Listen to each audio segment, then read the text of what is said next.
Assalamualaikum warahmatullahi wabarakatuh. Perkenalkan, nama saya Amanda Mailan Indriani, NPM 234111053 dari kelas manajemen 23A. Di sini saya akan menyampaikan materi mata kuliah Ilmu Ekonomi Makro, yaitu tentang kebijakan moneter.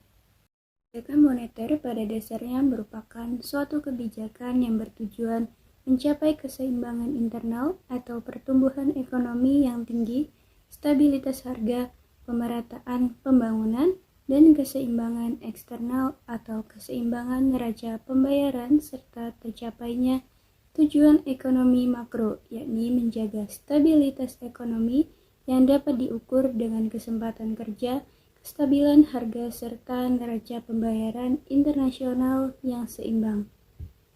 Selanjutnya, ada jenis-jenis kebijakan moneter. Yang pertama, kebijakan moneter ekspansif. Kebijakan moneter ekspansif sering disebut kebijakan uang longgar atau easy money policy, ialah kebijakan yang mengatur jumlah uang yang dipasok dalam perekonomian. Caranya dengan menurunkan suku bunga, membeli sekuritas pemerintah oleh bank sentral, dan menurunkan persyaratan cadangan untuk bank. Kebijakan ekonomi juga akan menurunkan tingkat pengangguran dan merangsang aktivitas bisnis atau kegiatan belanja konsumen. Yang kedua yaitu kebijakan moneter kontraktif. Adalah suatu kebijakan dalam rangka mengurangi jumlah uang yang beredar. Kebijakan ini dilakukan pada saat perekonomian mengalami inflasi. Disebut juga dengan kebijakan uang ketat atau tight money policy. Kebijakan moneter kontraktif atau monetary contractive policy yang disebut kebijakan uang ketat atau tight money policy ialah kebijakan mengurangi jumlah uang yang beredar. Adapun tujuan kebijakan moneter yang pertama, stabilitas ekonomi. Stabilitas ekonomi adalah suatu keadaan di mana pertumbuhan ekonomi berlangsung secara terkendali dan berkelanjutan. Artinya, pertumbuhan arus barang atau jasa dan arus uang berjalan seimbang. Yang kedua yaitu ada kesempatan kerja. Kesempatan kerja akan meningkat bila produksi meningkat.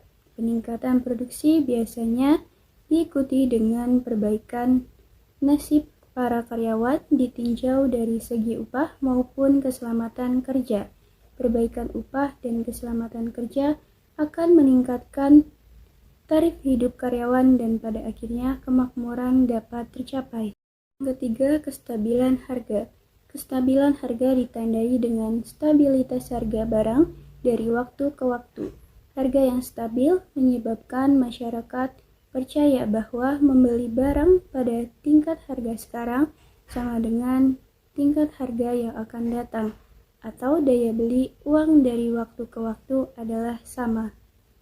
Yang keempat yaitu neraca pembayaran internasional. Neraca pembayaran dapat dikatakan dalam keadaan seimbang apabila jumlah nilai barang yang diekspor sama dengan nilai barang yang diimpor. Untuk mendapatkan neraca pembayaran yang seimbang, pemerintah sering menjalankan kebijakan moneter.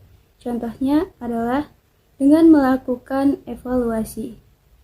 Yaitu menjaga stabilitas dan pertumbuhan ekonomi, menjaga stabilitas harga dari banyaknya jumlah uang yang beredar, meningkatkan kesempatan kerja, memperbaiki posisi neraca perdagangan dan neraca pembayaran jika negara mendevaluasi mata uang rupiah ke mata uang asing. Sekian materi yang dapat saya sampaikan, semoga bermanfaat. Saya akhiri, wassalamualaikum warahmatullahi wabarakatuh.